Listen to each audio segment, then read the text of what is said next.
Hello, I'm Dane, and this is Dane Explains. Spring is in the air, and so are some not so pleasant things, like pollen. We're not talking about that today. Today I'm talking about something else in the spring air that a lot of people misunderstand. Bees. Specifically, apismellifera, also known as the European honeybee, which is the bee species people know best for making the honey and wax products we all use on a daily basis. How are they good? And how are they bad? Let me explain.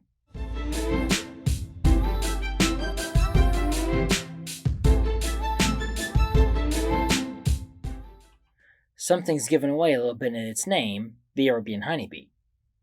It's a native to Europe, and also Africa and parts of Asia. It's one of the African subspecies that we know commonly as the killer bee. Contrary to popular belief, they aren't any more venomous than their gentler European sisters. Actually, the opposite. They're just a whole lot more aggressive. There are no honeybee subspecies native to the Americas, or Australia. So, if you're in one of those places, and you see a honeybee, it's either from a domestic beehive, like this one, or a feral colony that escaped.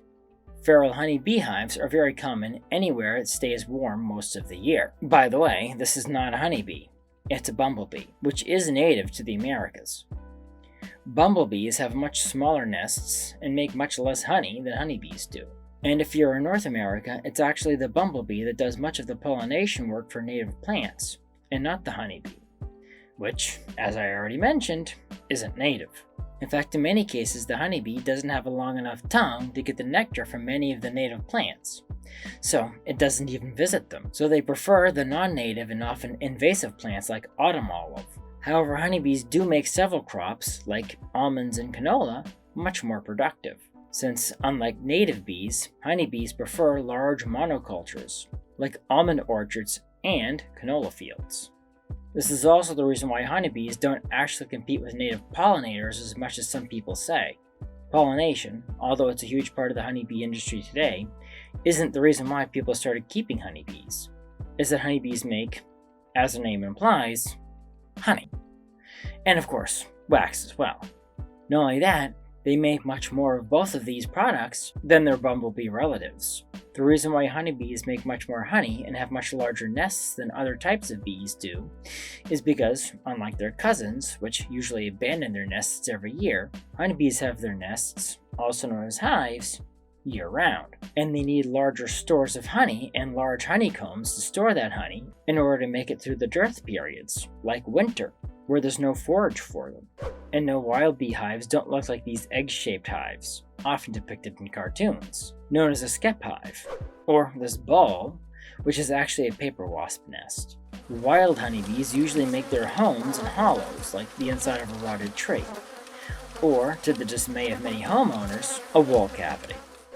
Skep hives are actually a type of hive built by humans, but are often illegal nowadays, as they require the destruction of the hive in order to harvest the honey or even examine the health of the colony. Which has become more and more important because diseases like American foul brood, European foul brood, and the dreaded Varroa destructor mite have spread to more and more places throughout the world. The Varroa destructor is probably the pest that's responsible for something called colony collapse syndrome, where up to 90% of honeybee hives in an apiary will suddenly die out. This pest is native to Asia and the Japanese honeybee known as Apis cerani. The Japanese honeybee knows how to deal with the Varroa destructor, unlike the European honeybee. You would think this would just encourage the industry to switch to the Japanese honeybee, but it's not so simple. The European honeybee is usually fairly easy to keep in the same hive year after year, because they tolerate disturbances fairly well, and inspecting a beehive and taking their honey are both pretty big disturbances. Japanese honeybees will abandon a hive, also known as absconding, at the first sign of danger, because they have to deal with large relentless predators like the Asian giant hornet. And sometimes the best defense is to just run away. Especially if your enemy is 20 times your size and can take your head off with a single bite. I hope you enjoyed this little detour from the usual on my channel. There are lots of aspects I didn't cover, like honeybee biology, which is a video in of itself.